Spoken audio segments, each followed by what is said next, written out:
Welcome to today's session. We'll start new chapter from today, that is chemical kinetics. So first of all, good evening, and we'll just have wait for one more minute, a couple of minutes more, 2 minutes, and we'll start the session. Let's wait for your friends. क्या आप लोग को voice and screen दोनों clear है? Good evening Sapna, welcome to this class. Sapna, can you just tell me आपको voice and screen दोनों clear है?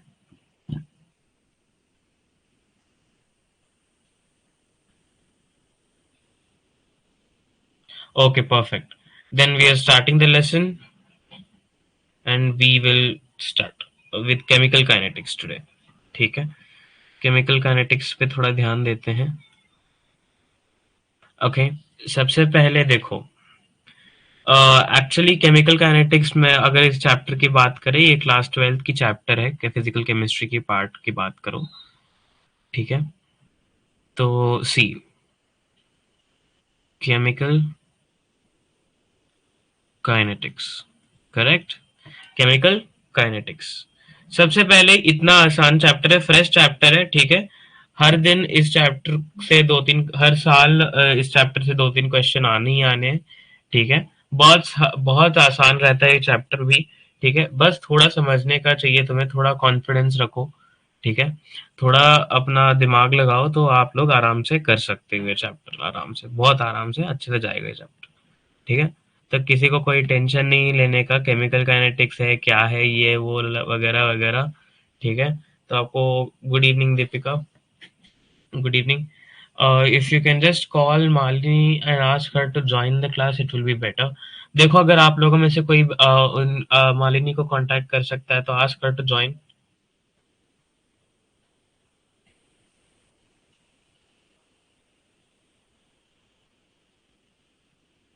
No problem. If she is not coming, let us come. ठीक है, she'll be joining in the middle of us, I guess. But still, let us start with the chapter. ठीक है, so first of all, chemical kinetics. ठीक है, तो अभी आप लोग को मुझे सबसे पहले पुराने चैप्टर्स में से आप लोग के मैंने असाइनमेंट्स चेक किए हैं. ठीक है, जिन जिन ने मेरे को असाइनमेंट भेजा है उनका असाइनमेंट्स मैंने देखा है, प्रॉपर चेक नहीं है वो. ठीक है, ऑलमोस्ट सारे क्वेश्चंस मैंने देखे हैं. तो कोई प्रॉब्लम नहीं है, आप लोग थोड़े बहुत ट्रैक पे हो. अगर उस असाइनमेंट में किसी को कोई सा भी क्वेश्चन डाउट था उस 5 क्वेश्चन में भी, तो आप लोग मुझे मैसेज करना आज क्लास के बाद, तो हम लोग वो भी क्लियर कर लेंगे वो चीज भी. ठीक है, so now before going there, now we'll start with our topic chemical kinetics. ये basically kinetics. ठीक है, हर चीज नाम में ही होता है, as we always do, हर चीज नाम में ही होता है. ठीक है, फॉर एग्जाम्पल हर चीज नाम में ही हो मतलब आप देखो, ये टर्म है, इस टर्म ये चैप्टर के टाइटल में ही आधा चैप्टर पड़ा है. ठीक है, आपको पूरा चैप्टर समझ आ जाएगा इसी में, अगर आप थोड़ा सा भी ये करते हो. ठीक है, तो chemical kinetics basically it relates or deals with speed of a reaction. Correct, basically it deals with speed of a reaction. So for example, अगर हम लोग बात करें, ठीक है, if I am saying a plus b gives raised to c plus d. ठीक है, a plus b gives raised to c plus d, ये है आपके रिएक्टेंट्स, ये है आपके प्रोडक्ट्स. देखो जनरली सभी को पता है क्या. ओके दीपिका, कोई प्रॉब्लम नहीं, let her join whenever she is comfortable and she can, no problem. Your message, that's like she has been intimated, so she'll come, no problem. Thank you very much. And now let us focus back on the chapter. Okay, तो see guys, तो यहाँ पे देखो a plus B gives rise to c plus T, right. ये हैं आपके reactants, ये हैं आपके प्रोडक्ट्स. तो कोई भी अगर जनरली अभी तक हम लोग क्या क्या डिस्कस कर रहे थे, हमने पूरा एक केमिकल रिएक्शन के साथ हमने क्या रिलेटेबिलिटी डिस्कस की. हमने देखो हमने क्या किया है, हमने थर्मोडायनेमिक्स चैप्टर पढ़ा, करेक्ट। थर्मोडायनेमिक्स एक चैप्टर पढ़ी है अभी तक। फिर हमने एक और चैप्टर पढ़ी है केमिकल इक्विलिब्रियम। फिर उसके बाद एक और चैप्टर पढ़ा था हमने आयोनिक इक्विलिब्रियम, जो केमिकल इक्विलिब्रियम का ही एक पार्ट है, सब पार्ट है ना। फिर उसके बाद आपने केमिकल बॉन्डिंग पढ़ा है, correct. Chemical bonding, chemical bonding एक लेसन पढ़ा है आपने। ऐसे डिफरेंट डिफरेंट लेसन आपने पढ़े हैं, करेक्ट। तो बेसिकली केमिस्ट्री जो है एक रिएक्शन के टर्म्स में ही होती है। तो थर्मोडायनेमिक्स में देखो, थर्मोडायनेमिक्स मतलब पूरा एनर्जी रिलेटेड। किससे रिलेटेड? Energy related. एनर्जी मतलब ये रिएक्शन को होने में कितना एनर्जी खर्च हुआ, कितना एनर्जी निकला बाहर, है ना, कितना उसका कंबशन है, क्या है, रिवर्सिबल रिएक्शन है, एंथैल्पी क्या है, गिब्स फ्री एनर्जी क्या है, स्पॉन्टेनियस रिएक्शन है, नॉन स्पॉन्टेनियस रिएक्शन है, ठीक है, ये सब चीज था उसमें। Chemical equilibrium was basically related to attainment of equilibrium position, मतलब ये रिएक्शन रिवर्सिबल है या इरिवर्सिबल, रिवर्सिबल और इरिवर्सिबल वाले केस। आयनिक इक्विलिब्रियम में मोस्ट प्रोबेबली हमने सॉल्ट हाइड्रोलिसिस, मतलब देखो देखो इक्विलिब्रियम पोजीशन, अगर ये जो ए प्लस ये जो गिवन रिएक्शन है ये, ठीक है, ये रिवर्सिबल है या इरिवर्सिबल, ये पता करने के लिए हमने केमिकल इक्विलिब्रियम पढ़ा इस रिएक्शन के लिए, ठीक है। फिर आयनिक इक्विलिब्रियम हमने पीएच का कॉन्सेप्ट देखा, सॉल्ट हाइड्रोलिसिस देखा, जो हम लोग बहुत दिनों डिस्कस कर रहे थे और आप लोगों ने असाइनमेंट भी किया हुआ है उसमें, ठीक है, तो आप लोग थोड़ा बहुत कर सकते हो उसमें जो भी है। फिर केमिकल बॉन्डिंग, केमिकल बॉन्डिंग में कोई भी सब्सटेंस कैसे बनी जाती है, कोई भी केमिकल रिएक्शन कैसे बनता है। चलो फॉर एग्जांपल मान लेते हैं कि अगर N2 का मॉलिक्यूल है तो N2 के बीच में ट्रिपल बॉन्ड होता है, तो कैसे बना, ठीक है, ऑक्सीजन के बीच में बॉन्ड होता है, ठीक है, कार्बन शेयरिंग कोवेलेंट बॉन्ड बनाता है। तो ये सारी चीजें आपने पढ़ी। तो इसी तरह हम लोग अभी केमिकल काइनेटिक्स भी पढ़ेंगे, ठीक है। हम लोग अभी केमिकल काइनेटिक्स भी एक पढ़ने वाले हैं, अभी चैप्टर जो हम लोग आज स्टार्ट कर रहे हैं फ्रेशली, ठीक है। Chemical kinetics basically deals with the speed of reaction, मतलब ये रिएक्टेंट जो है कितने मिनट में प्रोडक्ट में कन्वर्ट होगा। मान लो ये सारे के सारे रिएक्टेंट 10 मिनट में कन्वर्ट हो रहे हैं, ठीक है, ये सारे के सारे रिएक्टेंट्स 5 मिनट में कन्वर्ट हो रहे हैं। तो क्या ये स्पीड है, बेसिकली कितने तेजी से कोई भी रिएक्टेंट्स जो है प्रोडक्ट्स में कन्वर्ट होते हैं, उनको बोला जाता है, that is like something that deals with chemical kinetics. सबसे दूसरी बात, आप लोग इसको और एक तरीके से भी समझ सकते हो। देखो इसको एक और तरीका है, इफ आई टेल यू कि केमिकल काइनेटिक्स, आप सभी ने केमिकल काइनेटिक एनर्जी का नाम तो सुना ही होगा, है ना। काइनेटिक एनर्जी का नाम सुना है आप सभी ने। What is the formula of kinetic energy, जरा बताओ कोई।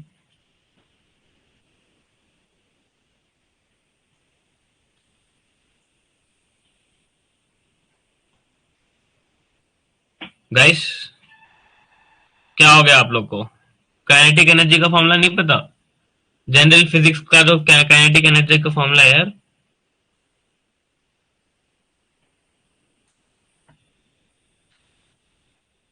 बेसिक काइनेटिक एनर्जी यार, काइनेटिक एनर्जी का फॉर्मूला क्या होता है, कोई बताओ, दीपिका, सपना, एनी अदर्स?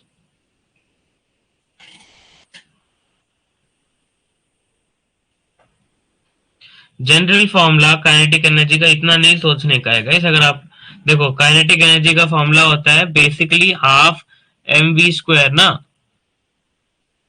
जनरल फॉर्मूला तो यही होता है ना काइनेटिक एनर्जी का, हाफ mv²। हाफ mv², देखो आप लोग सोच रहे ये सर अचानक फिजिक्स वाले जगह पे क्यों चले गए, लेकिन भाई आप लोग काइनेटिक एनर्जी का बेसिक फॉर्मूला इंस्टेंटली आंसर नहीं दे पा रहे हो, तो थोड़ा सोचो क्या कर रहे हो क्या नहीं कर रहे हो। पेपर बहुत दूर में नहीं है, मतलब अगले साल, उसके अगले साल में नहीं देना है आपको पेपर। डॉक्टर बनना है तो मेहनत करो, ठीक है। काइनेटिक एनर्जी का मतलब समझो, काइनेटिक एनर्जी मतलब half mv²। Basically kinetic energy किस चीज, मान लो एक बॉडी है यहाँ पे, ठीक है, यहाँ पे एक बॉल है, ये बॉल जो है v वेलोसिटी से जा रही है, ठीक है, v वेलोसिटी से जाती है और इसका मास m है। तो मतलब इस मूविंग पार्टिकल है ना, ये क्या है, ये बॉल जो है मूविंग पार्टिकल है, ये पहले यहाँ थी, फिर अब यहाँ पहुंची, फिर उसके बाद यहाँ पहुंची, फिर उसके बाद थोड़ी देर में यहाँ पहुंचेगी, ठीक है। तो मतलब वो मूविंग पार्टिकल है वहां पे, करेक्ट। तो मूविंग पार्टिकल का मास, काइनेटिक एनर्जी मतलब जो एनर्जी ये मूविंग की मोशन की वजह से जो एनर्जी होती है उसको हम काइनेटिक एनर्जी बोलते हैं। सिमिलरली यहाँ पे इसी चीज को आप लोग रिएक्टेंट्स और प्रोडक्ट्स की तरह समझो, ठीक है। आप लोग इसको कैसे करोगे, सी मान लो इनिशियली यहाँ पे रिएक्टेंट था, ये जो इन बॉल नंबर 1 पोजीशन पे, फिर नंबर 2, नंबर 3, नंबर 4 पोजीशन पे, इसमें बॉल कांस्टेंट है। हम लोग को क्या समझना है, अभी थोड़ा टाइम जा रहा है, यहाँ पे प्रोडक्ट बन गया, मतलब इनिशियली यहाँ पे जो है रिएक्शन चालू है, अपने जगह से अपना केमिकल रिएक्शन चालू कर दिया है वहां पे।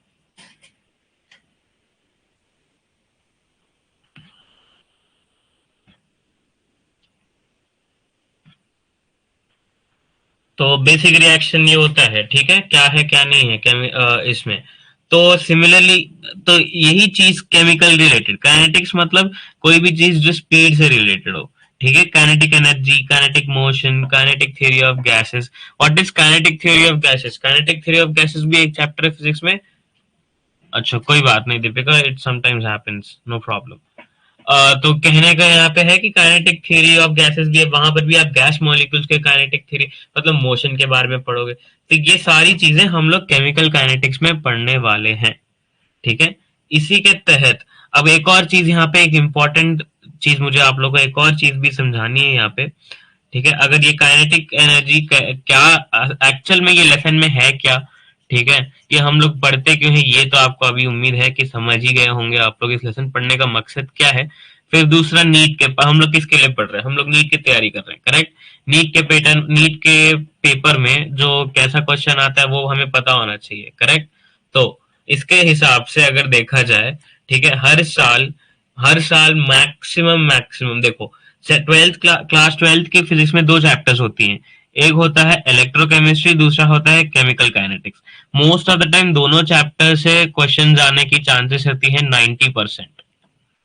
कभी कभार इससे ज्यादा, इससे थोड़ा ज्यादा क्वेश्चन आ जाएंगे, ठीक है, एक या दो इससे आ जाएंगे, कभी कभार इससे नहीं आएंगे, कभी कभार केमिकल काइनेटिक्स से 3 क्वेश्चन आ जाएंगे, इलेक्ट्रोकेमिस्ट्री से नहीं आते हैं। तो मोस्ट ऑफली ये दोनों चैप्टर्स ना बहुत इंपॉर्टेंट है ट्वेल्थ क्लास में। तो आप लोग थोड़ा ध्यान दो, केमिकल काइनेटिक्स बहुत इजी चैप्टर है, स्कोरिंग चैप्टर भी है, ठीक है। प्रॉब्लम से ऐसे ही कर लोगे आप, ठीक है। मेन क्वेश्चन सबसे पहले इसमें से आएगा आपका रेट ऑफ रिएक्शन पे, रेट ऑफ रिएक्शन, इस पे क्वेश्चंस बनते हैं। फिर दूसरा ऑर्डर वाले पे, फिर तीसरा ग्राफ वाले क्वेश्चंस आते हैं, ठीक है, ग्राफ वाले। फिर चौथा थियोरेटिकल क्वेश्चन, थियोरेटिकल और कॉन्सेप्चुअल क्वेश्चंस। तो यूजुअली केमिकल काइनेटिक्स को अगर देखेंगे आप, ठीक है, केमिकल काइनेटिक्स वाला चैप्टर में से यही टाइप के क्वेश्चंस हमको हर साल ही दिखते हैं, ठीक है। मोस्ट ऑफ द टाइप्स यही दिखते हैं, इससे ज्यादा और कोई क्वेश्चन नहीं पूछता, ठीक है। आप खुद सोचो, जो भी पेपर बना रहे हैं नीट का, ठीक है, केमिस्ट्री का बना रहा है मान लेते हैं, तो उसको देना 50 क्वेश्चन है, चैप्टर उसके पास 20 से ऊपर है। तो मतलब इतने चैप्टर में से, इतना कंटेंट में से भाई, वो तो आप लोग को क्या लगता है कि वो बंदा जो वहां पे पेपर बनाने बैठा है वो हर बार एक ही क्वेश्चन को, मतलब उसके पास भी इतना टाइम नहीं है ना कि हर एक चैप्टर के हर एक पन्ने को खोल के देखे, इतना तो नहीं कर रहा है वो। तो मोस्टली वो लोग क्या करते हैं, जो भी पेपर, नॉट ओनली नीट, ठीक है, या आपके NEET PG I N I CET, कोई अगर आपका अदर स्टेट गवर्नमेंट का कोई एग्जाम हो, कोई सा भी एग्जाम हो, यूजुअली पेपर ऐसा सेट किया जाता है कि ऑल इंडिया लेवल के बच्चे अप्लाई कर रहे हैं, तो सब लोग मिनिमम पासिंग मार्क्स तो लाएं, क्वालिफाई तो करें, इस मीडियम लेवल पे सेट किया जाता है, ठीक है। तो कभी कभार लोगों के दिमाग में ये होता है कि भाई पेपर जो है बहुत इस साल बहुत टफ आया है, इस साल भाई पेपर तो कोई मतलब ऑल इंडिया रैंक नंबर 1 की मार्क्स 720 में से 720 हो ही नहीं सकती, तो मतलब ऐसा थोड़ा मिथ है, ठीक है। तो आप लोग ये मत समझो कि पेपर बहुत मुश्किल आने वाला है, पेपर नॉर्मल रहेगा। मैं ऐसा नहीं बोल रहा कि पेपर बहुत आसान आएगा, ऐसा भी नहीं बोलूंगा मैं, ठीक है। पेपर नॉर्मल आता है हमेशा, जैसे केमिकल काइनेटिक्स वाले चैप्टर में से भी तुम लोग क्वेश्चन देख लो, ठीक है, बहुत आसान क्वेश्चंस होते हैं। अगर आप पिछले 2 साल के या 3 साल के लास्ट कंजिक्यूटिव 3 ईयर्स के पेपर ही उठा के देख लो, तो आप लोगों को खुद समझ आ जाएगा कि कितने चैप्टर में से कितने क्वेश्चन आ रहे हैं। आप एक रैंडम टेस्ट पेपर उठाओ प्रीवियस ईयर का, एक पूरा नीट का पेपर उठाओ और आप खुद समझो, मतलब ये क्वेश्चन कौन से चैप्टर से आए हैं, कितने क्वेश्चन आ रहे हैं, आ सकते हैं। तो वो क्या करते हैं वो लोग, यूजुअली हर साल इस चैप्टर से इतना क्वेश्चन देना वो फिक्स करते हैं। कभी कभार ऊपर नीचे हो जाते हैं, तो वो अगर मान लो 100% की पेपर है, ठीक है, 100% में 60 to 70% वो प्रीवियस ईयर जो रिपीटेड नॉर्मली इसी मॉडल पे होते हैं, बस थोड़ा घुमा फिरा के पूछते हैं। ठीक है, मतलब व्हाट इज केमिकल काइनेटिक्स को वो लोग बदल देंगे, केमिकल काइनेटिक्स इज डैश, मतलब थोड़ा घुमा दिया। बस पूछते वही है, पूछने का ढंग बदलता है, और पूछने और आपके आंसर करने का तरीका बदलेगा, बस बाकी सब सेम रहेगा। तो आप लोग ज्यादा टेंशन ना ले एग्जाम वगैरह का। ठीक है, ये इसलिए बता रहा हूँ मैं ये पॉइंट, क्योंकि बहुत ही अभी सब लोग के तबीयत वबीयत खराब हो रहा है। ठीक है, आप लोग थोड़ा ध्यान दो इस चीज पे। ठीक है, and next again back to chapter the chemical kinetics. ठीक है, हमने केमिकल काइनेटिक्स को इस चैप्टर से ही हमने स्टार्ट किया है। इस चैप्टर से अगेन हमेशा हर साल नीट में इस टाइप के 4 पैटर्न्स ऑफ क्वेश्चंस दिखते ही दिखते हैं। तो आप लोग ये इंड में रख लो कि ये चैप्टर कितना इंपॉर्टेंट है क्या नहीं है। बहुत आसान चैप्टर है, अगर आप थोड़ा सा क्लास में ध्यान दो। ठीक है, और अगर आपके स्कूल के नोट एंड आपके रेफरेंस मटेरियल्स आप थोड़ा सा कर लो, तो आपका ये चैप्टर ऐसे यू यू बना जाएगा। आप लोग कोई भी केमिकल काइनेटिक्स का क्वेश्चन पूछेगा, आप लोग ऐसे बना दोगे उसको। ठीक है, तो नाउ कमिंग बैक, अभी देखो मेरे पास ना एक और रिएक्शन में ले रहा हूं। ठीक है, ए गिव्स सी, चलो ई, ये एक रिएक्शन है, लेकिन असलियत में ये कैसा रिएक्शन है? A to B, B to C, C to D, D to E. Actually ये 1 2 3 4 स्टेप रिएक्शन, ये जो सिंगल 1 स्टेप जो मैंने यहाँ लिख दिया है, it is actually what, it is actually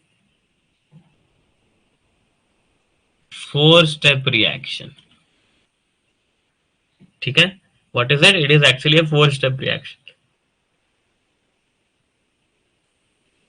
तो इसमें आपको समझना क्या है, आप तो बोलोगे साइक्लिक वगैरह है, ऐसा ऐसा कुछ नहीं है। देखो आपको समझना बस इसमें है कि ये जो इनिशियल फर्स्ट रिएक्शन है ना, इसको आप एलिमेंट्री रिएक्शन स्टेप स्टेट बोल सकते हो।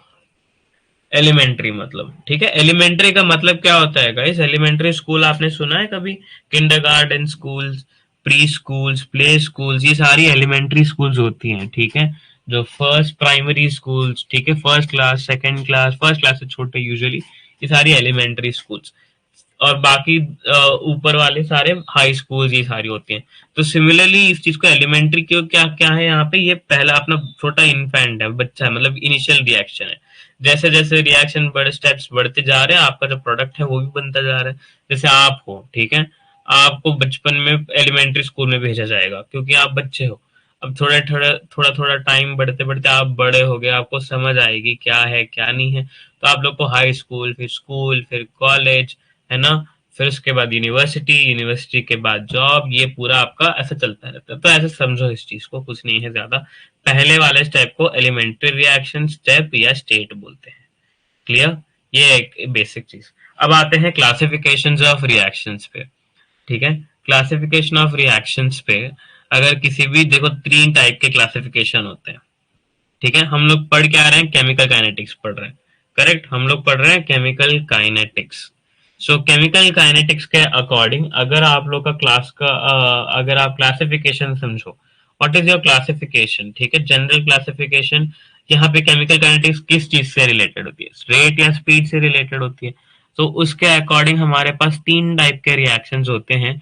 एक होता है इंस्टेंटेनियस, दूसरा होता है मॉडरेट, ठीक है, तीसरा होता है स्लो रिएक्शंस, और ये होता है।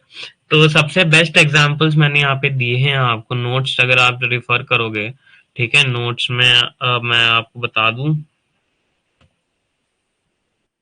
देखो मैंने यहाँ पे एग्जांपल्स के साथ दिया हुआ है, तो आप ये एग्जांपल्स एक बार रेफर कर लो। Rusting of iron, weathering of rocks, ठीक है, एजीसीएल, ये सारी चीजें।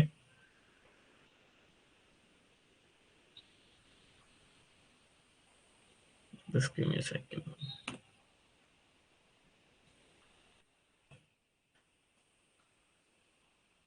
Yes, okay. सो यहाँ पे क्लासिफिकेशन देखो। सबसे पहले बहुत slow, rusting of iron, weathering of rocks. Weathering of rocks को पहले समझो।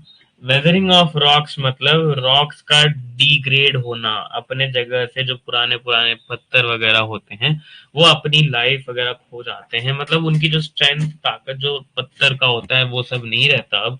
और वो वेदर इफेक्ट मतलब जो मौसम के खराब, मौसम के बदलाव, ये सारी प्रकृति के ये सारी चीजों के अकॉर्डिंग वो भी चेंज हो जाते हैं। ठीक है। दूसरा होता है rusting of iron. Rusting of iron, आप एक काम करो, आप अभी एक छोटी सी नेल, जो नेल हो या सुई हो, जो भी आयरन चीज का भी हो, उसको आप बाहर रख दो। ठीक है। बाहर खुले में छोड़ दो, और मतलब सिंपल बाहर ऐसे ही रख दो, और आप उस चीज को एक साल बाद आके देखो, उसके ऊपर पूरा एकदम काला काला ब्राउन का सा जंग लग गया होगा, जो बोलते हैं ना घर पे जंग लग गया। ये जो आई डोंट सी गाइस, मुझे जंग जंग जो उसका pronunciation I have no idea कैसे बोलते हैं हिंदी में उसको, बट रस्टिंग बोलते हैं उसको। ठीक है। यूजुअली जो आयरन की चीजें होती हैं उसके ऊपर ये ब्लैक कोटिंग जैसे पड़ जाता है, ये बिना यूज रुकावट। तो उसको बोलते हैं जंग जंग लग जाना, ऐसा कुछ बोलते हैं हिंदी में, I guess, if I am not wrong, if I let please correct if I am wrong here. ठीक है। उसको जंग बोलते हैं शायद। तो रस्टिंग ऑफ आयरन, ये ऐसा तो है नहीं कि आपने बाहर रख दिया और एक दिन का प्रोसेस है, ऐसा तो नहीं है ना। तो पूरा मतलब टाइम लग रहा है ना। तो इतना टाइम लगता है तो मतलब ये डेफिनेटली एक स्लो प्रोसेस हुआ। करेक्ट। सेकंड, सबसे पहले अभी देखो ये बहुत ही स्लो है। फिर आते हैं टू फास्ट। टू फास्ट वाले रिएक्शंस में सारे एसिड बेस के न्यूट्रलाइजेशन। ठीक है। आपको एसिड बेस का न्यूट्रलाइजेशन अगर जहां पर भी आए, तो मैं इधर ही आप लोग से भी एक क्वेश्चन पूछता हूं। आप लोग मुझे बताओ, what is reversible of neutralization called? See, हमने ना ये चीज बहुत डिस्कस करी है ये रिटर्न में। ठीक है। Okay, let me ask you guys here. See, acid plus base gives you salt plus water. What is this? It is neutralization reaction. Reverse of neutralization reaction क्या बोलते हैं? करेक्ट।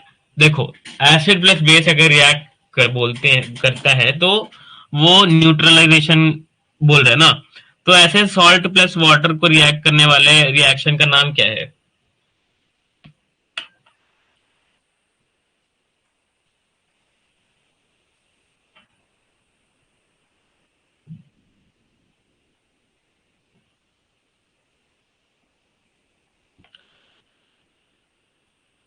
करेक्ट मालिनी, उसमें कोई डाउट नहीं है। वीक एसिड, वीक बेस, आप सब चीज बोल रहे हो, पर जो मेन टर्म है वो बोलो आप। डिसोसिएशन नहीं। डिसोसिएशन तो, डिसोसिएशन मतलब एक चीज अपने अपने में ये हो जाना, अलग हो जाना, वो नहीं, डिसोसिएशन नहीं। सॉल्ट और वाटर का देखो, आप क्या कर रहे हो, रिवर्सल और न्यूट्रलाइजेशन मतलब न्यूट्रलाइजेशन को रिवर्स कर दिए ना। तो रिवर्स में क्या है, सॉल्ट और वाटर, सॉल्ट वाटर की रिएक्शन हो रही है, सॉल्ट वाटर की रिएक्शन होती है, तो उन रिएक्शंस को क्या बोलते हैं?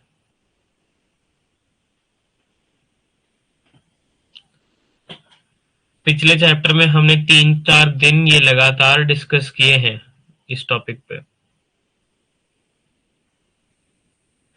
सॉल्ट और वाटर अगर रिएक्ट करते हैं तो उस टाइप के रिएक्शंस को हम क्या बोलते हैं?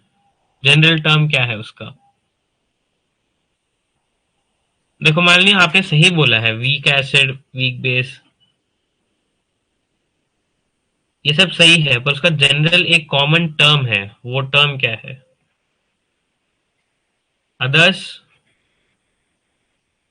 दीपिका, सपना, बाकी लोग, आप लोग गलत भी हो। सपना प्लीज ट्राई टू आंसर। ठीक है बेटा।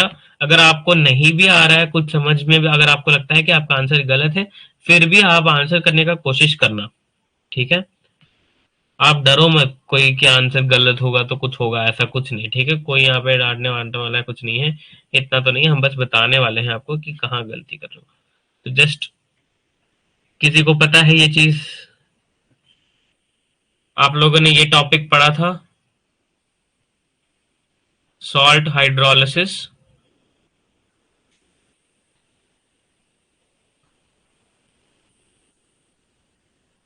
Correct, Malini correct. Salt hydrolysis, देखो गाइस ये बहुत ही, कैसे भूल सकते हो यार ये, मतलब तुम बस ये एक सेंटेंस याद कर लो, ठीक है, जनरल आप ये सेंटेंस अगर समझ में आता है आप लोग को कि न्यूट्रलाइजेशन रिएक्शन का रिवर्सिबल सॉल्ट हाइड्रोलिसिस है, तो मतलब आपका ये वाला टॉपिक खत्म हो जाएगा। आप अगर जब भी रिवाइज करते हैं तो आपका न्यूट्रलाइजेशन वाले टॉपिक्स खत्म हो गए। अच्छा चलो, सॉल्ट हाइड्रोलिसिस आ गया, तो इसमें चार टाइप के होते हैं, strong acid strong base, weak acid strong base, weak base strong base, हाँ, वीक वीक वाला रिलेशन, और इनके फॉर्मूला खत्म, सॉल्ट हाइड्रोलिसिस बस यही होता है। बहुत ही आसान है, ठीक है, सॉल्ट हाइड्रोलिसिस। ऐसे ही टाइप का आपका रिवीजन करना पड़ेगा जब आप रिवीजन करना चालू करोगे, ठीक है।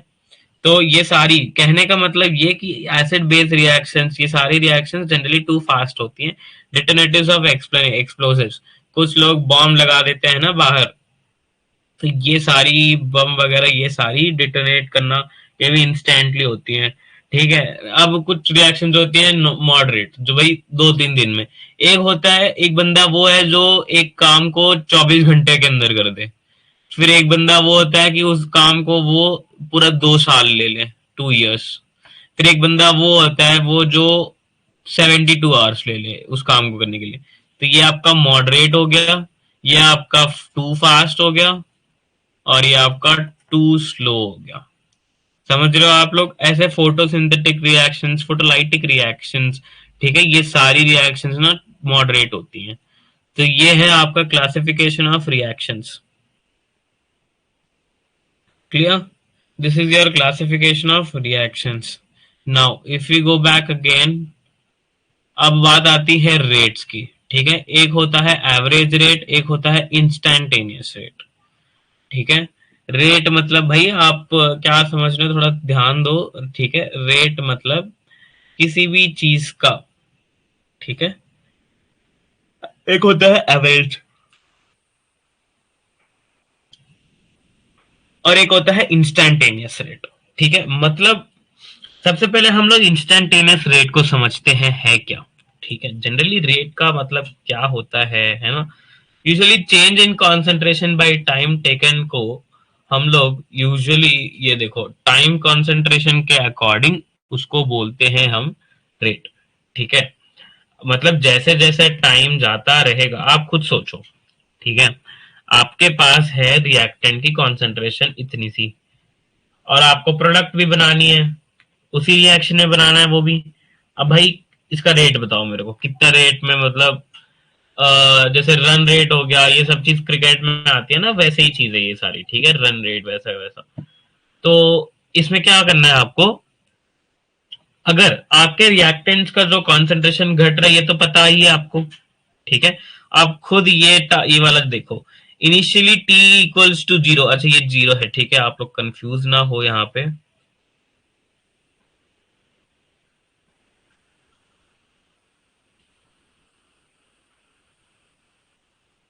जीरो, जीरो में मतलब शुरुआत होने में आपके पास रिएक्टेंट्स की कॉन्सेंट्रेशन कुछ ज्यादा थी, मतलब 100% था। फिर थोड़े टाइम बाद, ठीक है, जैसे ही वो थोड़ा ये हो गया, तो आपको क्या करना है इसमें, प्रोडक्ट कॉन्सेंट्रेशन जीरो, ठीक है। 5 मिनट बाद रिएक्टेंट की कॉन्सेंट्रेशन 80%, प्रोडक्ट 20% बन भी गया। 30 मिनट, आधे घंटे बाद रिएक्टेंट खत्म, और ये 100%। लेकिन बीच में एक 20 मिनट वाला जगह भी होगा जहां पे ये 50% और ये भी 50% होगा। ये है आपका इक्विलिब्रियम पोजीशन, ठीक है, यहाँ पे सेम है। लेकिन सी गाइस, सबसे पहली बात यहाँ पे एक चीज आपको एक और समझनी है, अगर आप इक्विलिब्रियम से रिलेट करना चाहते हो तो, अगर ये जो रिएक्शन है वो रिवर्सिबल होता तो इक्विलिब्रियम अटेन होती, और नहीं होता तो इक्विलिब्रियम अटेन नहीं होता है, ठीक है, I hope this point is very crystal clear to you all. Correct. तो अब मैं बोलूं कि जैसे ये रिएक्टेंट है, यहाँ पे रिएक्शन स्टार्ट हो रहा है, जा रहा है जा रहा है, at T is equals to 11th second, 11th second में इस जगह पे इसकी स्पीड, इसकी रेट क्या है। देखो, अभी इसको कैसे समझो आप चला रहे हो गाड़ी, ठीक है, आपको जाना है दिल्ली से लखनऊ, कहीं पे भी डाल, मान लो दिल्ली से लखनऊ जाना है, ठीक है।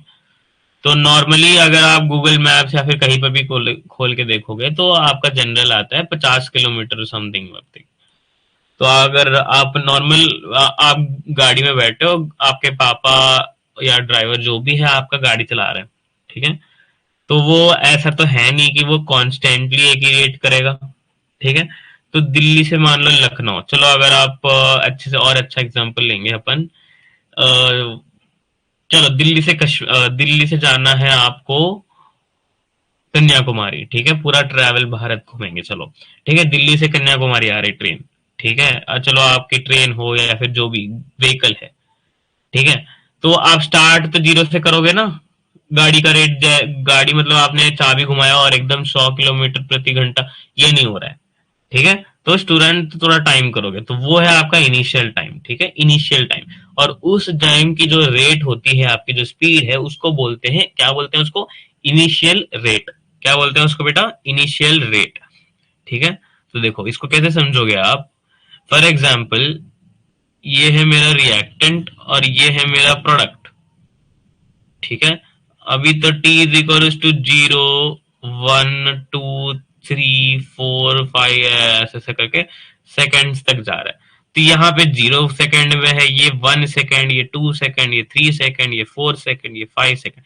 इस 5 सेकेंड पे देखो, अब आप ट्रेन का एग्जांपल वापस आते हैं, शुरुआत में वो धीरे चलेगा, फिर अपनी स्पीड बढ़ाएगा बढ़ाएगा बढ़ाएगा बढ़ाएगा, फिर अचानक कहीं से नॉर्मल करेगा, फिर आराम से जाएगा, फिर एंड में कम कर देगा। मतलब अगर मैं बोलूं जहां पे बढ़ा रहा है, मान लो 2 सेकंड पे उसने स्पीड बढ़ा दी, तो उस पर्टिकुलर जगह की रेट, अब वो इंस्टेंटेनियस रेट होती है, ठीक है, पर्टिकुलर टाइम पे चाहिए। लेकिन एवरेज रेट मतलब पूरा चीज, आप लोग यूजुअली क्या बोलते हो कि भाई वो बंदा आ रहा है यहाँ पे 50 किलोमीटर प्रति घंटा, ठीक है, 50 किलोमीटर पर आवर की स्पीड में उसने गाड़ी चला रहा है, मतलब ये नहीं कि देखो, इसका मतलब क्या है कि वो अपने घर से लेकर यहाँ तक आने के लिए वो 50 किलोमीटर की स्पीड में ही होगा, नहीं, बीच में 40 करेगा, बीच में 20 करेगा, बीच में 30 करेगा, बीच में 50 से ऊपर भी जा सकता है ना। जैसे फ्लक्चुएट करेगा, डेफिनेटली कार की स्पीड तो फ्लक्चुएट करेगी ना, अब वो ट्रेन हो जो भी, उसका स्पीड तो नहीं होता है। तो इसीलिए अगर पूरा डिस्टेंस का चाहिए तो उसको हम लोग एवरेज निकालते हैं, ठीक है। तो सिंपल देखो, एवरेज रेट, एक दो फॉर्मूला है यार सिंपल। एवरेज रेट में मतलब डीसी अपॉन dt, ठीक है, एक होता है आपका इंस्टैंटेनियस रेट। इंस्टैंटेनियस रेट में T limits to 1 to 0 d c upon dt, ठीक है, प्लस माइनस प्लस माइनस। अब आप सोच रहे हो सर ये प्लस माइनस क्या लगाया आपने, ठीक है, ये सामने जो प्लस माइनस की दो अलग अलग साइन है, ये आपने क्या क्या साइन लगा रखा है। तो देखो गाइस, अगर मैं बोलता हूं ये प्लस साइन, तो plus sign is used for products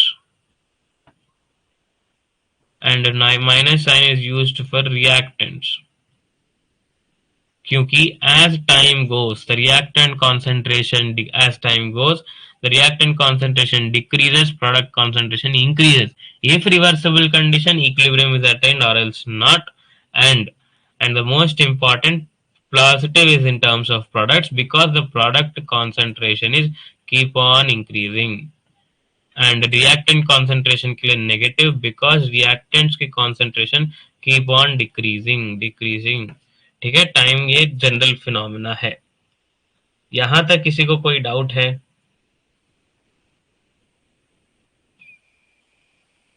ठीक है। जनरल देखो, एक होती है रेट ऑफ अपीयरेंस डिसअपीयरेंस, ये 1-2 मिनट का है, उसके बाद आप लोग फ्री हो सकते हो।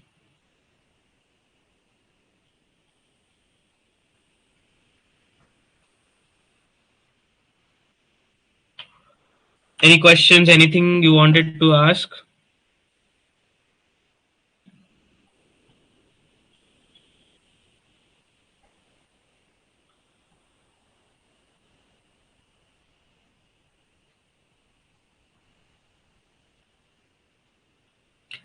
गाइस, किसी को कोई क्वेश्चन, किसी को कुछ पूछना है?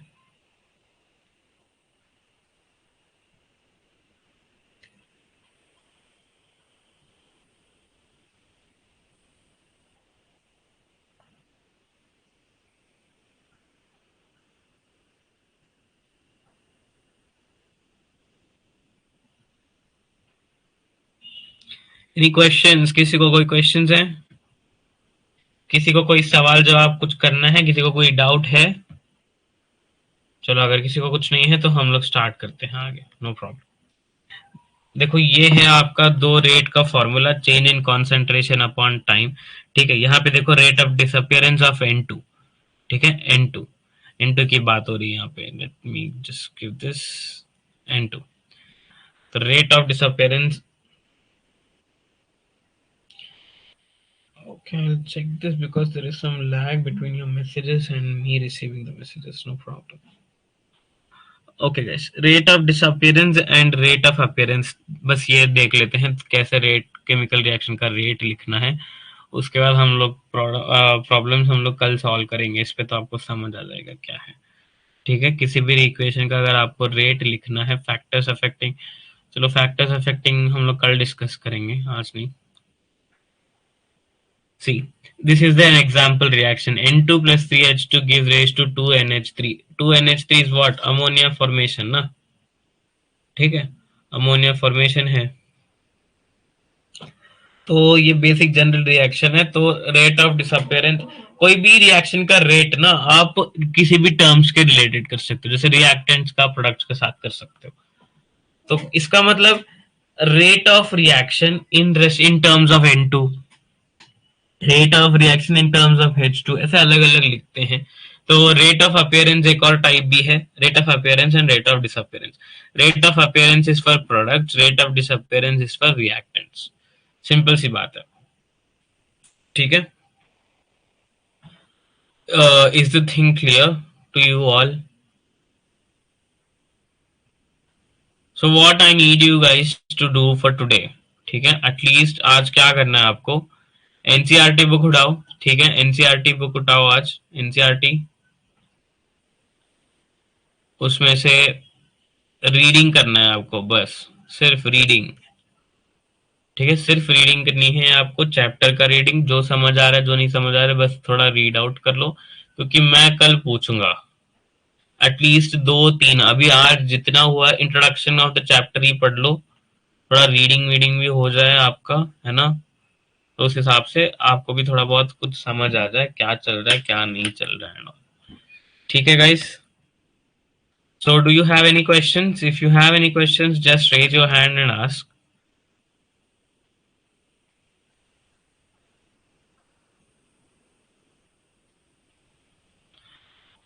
And according to your convenience, now I have taken chemical kinetics, so I want you all to be regularly present in the class.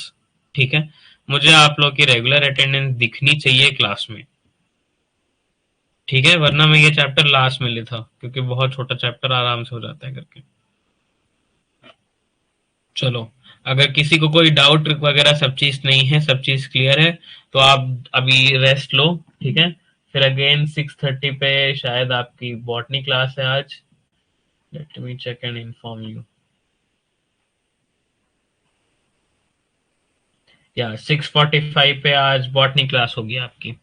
ठीक है, तो make sure you attend that and don't miss the classes guys. ठीक है, classes miss मत करो और regular आने की कोशिश करो क्लासेस में।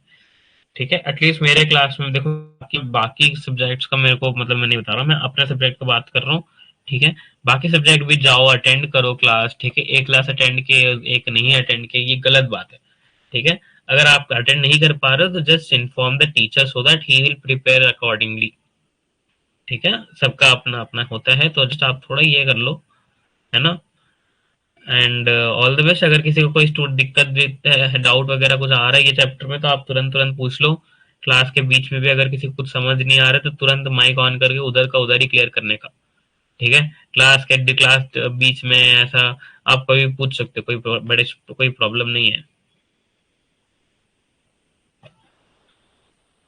Yes Sapna, please try to attend regular classes, ठीक है। प्लीज अगर आप अभी तक फ्रेश चैप्टर केमिकल काइनेटिक्स, क्योंकि मैंने आपका रेगुलर अटेंडेंस देखा नहीं है कभी, तो आप प्लीज इस चैप्टर से भी थोड़ा मेहनत करोगे तो आप लाइक, मेहनत तो नो डाउट सभी कर रहे हैं आप लोग, ये तो दिख ही रहा है, ठीक है। तो बस आप लोग को थोड़ा रेगुलर करना है, बस इसमें पहले आप मेहनत करते, अब थोड़ा और मेहनत करना है, क्योंकि पेपर पास में आ रहा है, नीट का एग्जाम ज्यादा दूरी पे नहीं है, ठीक है। जल्दी जल्दी सिलेबस भी करने का है और सब चीज भी है हमारे सामने, आंख बंद करके खोलने पे तुम्हारे तुरंत सामने खड़ा होगा नीट यूजी, ठीक है। दीपिका, मैंने असाइनमेंट देखा है, मैंने उसको ग्रेड नहीं किया है, but you all have done almost everything correct, ठीक है। मतलब मैंने शायद एक दो क्वेश्चन गलत होंगे शायद, बट ऑलमोस्ट आपके सारे क्वेश्चन ही सही थे। I check and I send you the remarks as well, ठीक है। बाकी सब तो मैंने no problem with you guys. अगर आप लोग को उस असाइनमेंट में कुछ पूछने लायक लग, आई आई नो उस असाइनमेंट में कुछ पूछने लायक नहीं है, ठीक है। मैंने सब एकदम एलकेजी लेवल के क्वेश्चन डाले थे उसमें, ठीक है। बस थोड़ा आपको दिमाग लगाना था उसमें, पीएच सॉल्व वगैरह करना था। और किसी भी कुछ असाइनमेंट में किसी को कोई डाउट है तो आप लोग अभी भी पूछ सकते हो, क्लास के बाद या बाद में पूछ लेना मुझे, वो तो हो जाएगा आपका, ठीक है। तो now let's end the live guys. आप बॉटनी सेशन अटेंड करना मत भूलें, टाइम पे ज्वाइन करो सेशन को, ठीक है। And just stay motivated and stay focus for the exam, ठीक है। चलो, thanks for your attendance today as well, and will meet again